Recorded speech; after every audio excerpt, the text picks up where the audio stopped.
Aujourd'hui, c'est spécifique pour Chevalier. Il aura énormément de travail et il sera aussi un quarterback. Il devra trouver des ballons non parfois dans le dos de l'adversaire pour pouvoir lancer sur orbite Barcola, Mayulu ou même Bara. On connaît comment fonctionne Luis Enrique. Ce sera du 1 contre 1 sur tout le terrain. Et la question est Marquinhos ou Pacho sous Kane. Je pense que ce sera Pacho. Pacho va aller le suivre même s'il va au milieu de terrain, même s'il va en défense, même s'il va près de Neuer, il aura un garde du corps sur son dos. Avec Marquinhos, il va prendre Luis Diaz et Nuno Mendes qui aura Michael Olise. Hakimi, lui, aura un rôle beaucoup plus offensif, je pense, parce qu'il prendra le latéral adverse, Stanisic, et il pourra compenser puisqu'il rentre parfois dans l'axe. Je pense que ce sera vraiment du 1 contre 1 tout terrain. Au milieu de terrain, Vitinha, l'homme qui annule le pressing, l'homme qui est capable de sortir de n'importe quelle situation, l'homme qui dicte le tempo, l'horloger. Vous pouvez lui donner tous les noms que vous voulez. En tout cas, le régisseur de grande classe sera présent, accompagné de son acolyte, João Neves, qui va être un harceleur professionnel, l'homme qui aime chatouiller les chevilles, l'homme que tu crois qui est gentil mais qui est très méchant dans l'impact. Et on arrive à l'inconnu, Warren ou Fabian, et moi je vais vous expliquer. Il y a deux visions. Toi tu mets Warren parce que défensivement, Kimmich, il va aller l'harceler, il aura le même rôle qu'il a eu sous Pedri, ou alors tu prends Fabian. Fabian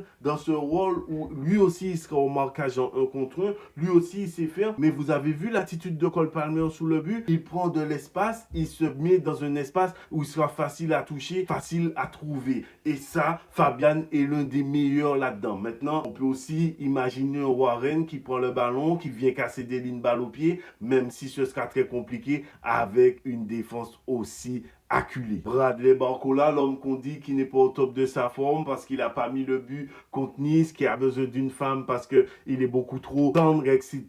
Bradley Barcola est tout simplement l'homme qui va faire peur au Bayern, l'homme qui va leur dire si vous jouez aussi haut, attention, vous verrez, vous serez sanctionné. J'ai confiance. Seny Mayulu, je vous ai montré à quel point les défenseurs centraux montent haut. Seny Mayulu aura une importance capitale, une importance dans la ressortie de balle parce que oui, il sera plus par Upamecano, je vous l'annonce, il n'y aura aucune surprise. Et Upamecano et Pacho, c'est les deux meilleurs défenseurs centraux qui récupèrent le plus de ballons. Techniquement, on connaît son niveau, on n'a aucune crainte, il va être présent ce soir. Et puis, Vara, je lui demande de faire ce qu'il a fait en quart de finale, de poser des problèmes, de venir, de récupérer des ballons, d'aider défensivement, d'apporter offensivement, sa technicité, sa qualité technique. On connaît Vara, je sens le gros match ce soir. En tout cas, je vous ai fait mon avant-match. Dites-moi en commentaire vos pronos. Moi, je vois un 2-1 pour Paris.